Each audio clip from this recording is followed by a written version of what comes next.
নমস্কার সকলকে। এই মুহূর্তে আমার হাতে আছে অন্নপূর্ণা যোজনার 12 পাতার ফর্ম। তো কি আছে এই ফর্মে একটু দেখানোর চেষ্টা করব। হ্যাঁ, অনেকেই বলছে এটা নাকি না দেওয়ার পরিকল্পনা সরকারের, তার জন্য নাকি এই 12 পাতার ফর্ম বের করেছে, অনেক কিছুই বলছে। তো সবাইকে একটা কথাই বলবো যে গুজবে কান দেবেন না। তো কি আছে একটু দেখার চেষ্টা করব। এখানে প্রথমে রয়েছে পরিবারের প্রধানের নাম, মানে আপনার বাড়িতে যে প্রধান তার নাম লিখতে হবে, তার জন্ম তারিখ, পরিবারের প্রধানের লিঙ্গ, সে পুরুষ বা মহিলা যেই হোক না কেন সেখানে টিক চিহ্ন দিতে হবে। পরিবারের প্রধানের আধার নং, তার আধার নংটা দিয়ে দেবেন। ডিজিটাল রেশন কার্ডের পারিবারিক আইডি যদি থাকে দিতে হবে। পরিবারের সদস্য সংখ্যা কত লিখতে হবে।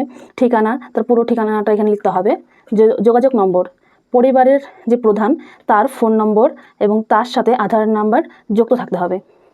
তারপর আছে নাম, জন্ম তারিখ, লিঙ্গ, পরিবারের প্রধানের সঙ্গে সম্পর্ক, আধার নং, পরিবারের সকল সদস্যের। এখানে আছে সদস্য নাম, লিঙ্গ, পরিবারের প্রধানের সঙ্গে সম্পর্ক সব লিখতে হবে। তারপর আছে পরিবারের প্রধান এবং পরিবারের সকল প্রাপ্তবয়স্ক সদস্যের ব্যাংক অ্যাকাউন্ট, এখানে লিখতে হবে ব্যাংক অ্যাকাউন্টের নাম্বার।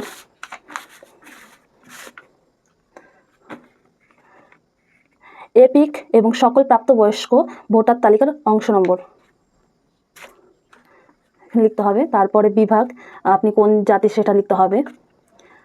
তারপর আছে রেশন কার্ড, আপনার কি ডিজিটাল রেশন কার্ড আছে? থাকলে হ্যাঁ, না হলে না। তারপর যদি হ্যাঁ হয় তবে কার্ডের ধরন উল্লেখ করতে হবে। পরিবারটি রেশন দোকান থেকে মাসিক রেশন তুলছে কিনা, হ্যাঁ কিনা এখানে টিক চিহ্ন দিতে হবে।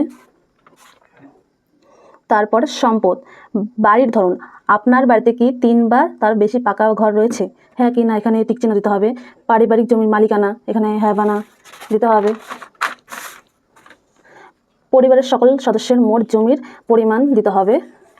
তারপরে আপনার বাড়িতে 4 চাকার গাড়ি আছে কিনা সেটা দিতে হবে। তো এখানে